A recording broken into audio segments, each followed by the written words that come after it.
So another gem that we found on our CorkAbout today was this fabulous picture, which is here on Grand Parade, and it is actually a cannon. So the story was told to us by Tom Spalding on our walkabout through Cork City for the Under the Goatee Fish exhibition.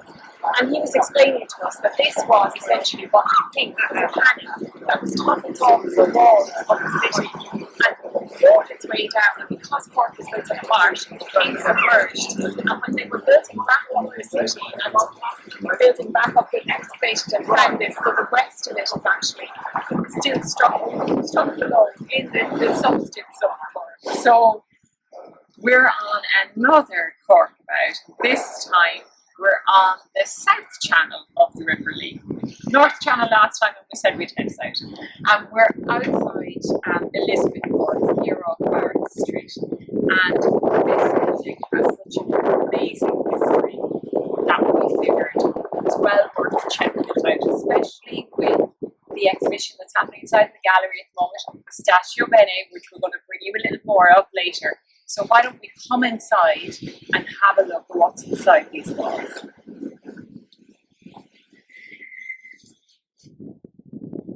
So what we picked up on today, after meeting Rebecca, the management team that has recently taken over the production of St. Elizabeth Court, is that this really was founded in 1601, but it was a very different structure to what you're looking at now.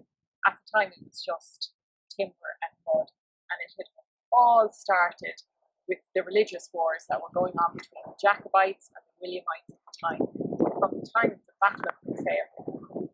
And this wall was built basically to protect the king's interests in Ireland and Scotland. So we took a lot from 1690, from the siege of Cork, and from what was happening, this dispute around the walls of the city, and about the fact that the walls here were raised higher to protect the interests of the city.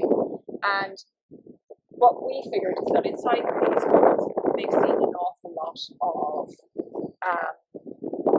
sieges, from the siege of Cork in through independence, and then on in through later on into what was called the emergency. What we really rang home for us was the story in the 1830s of what this was essentially used for, which was a depot for holding female convicts. And that linked back with us to a Marianne Keating exhibition that was held in the Crofton back in 2019, giving us more about the Irish diaspora in the Caribbean and the women that were held here for a year for possibly just a theft of scissors or a hat. Young women who were held here for a year before being transported over to New South Wales.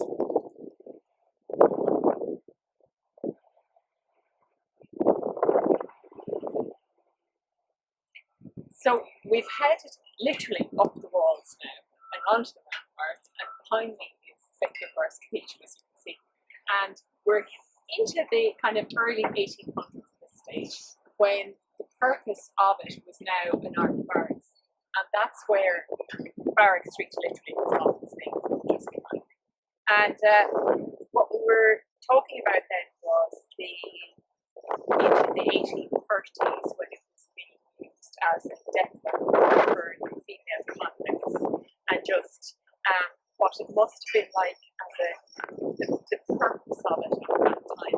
And very shortly after that, in 1845, it was used as a feeding centre during the times of famine. So there was up to 20,000 people in the city and surrounds being fed here. And so that was a very different use of St. Elizabeth Fort.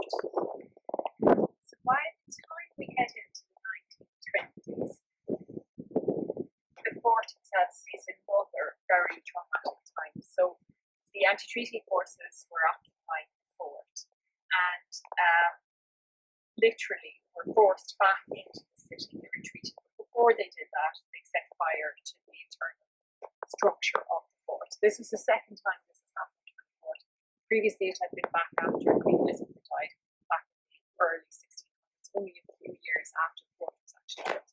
So this was the second time now that the fort saw destruction. So we're heading into more modern times now, and we were just looking and discovering about the dual nature of St. Elizabeth Fort, and just the thought that it was at one time a place of such conflict, and then at another time a place of such a sanctuary, how it fed 20,000 people at the time of famine, or acted as an air raid shelter at the time of the emergency. And that brought us back to where it went, how many purposes it had, from a barracks right through to a guard station right up until 2013. And after that time, it was handed over to Cork City Council, over to the OPW, and from now acts as a visitor centre.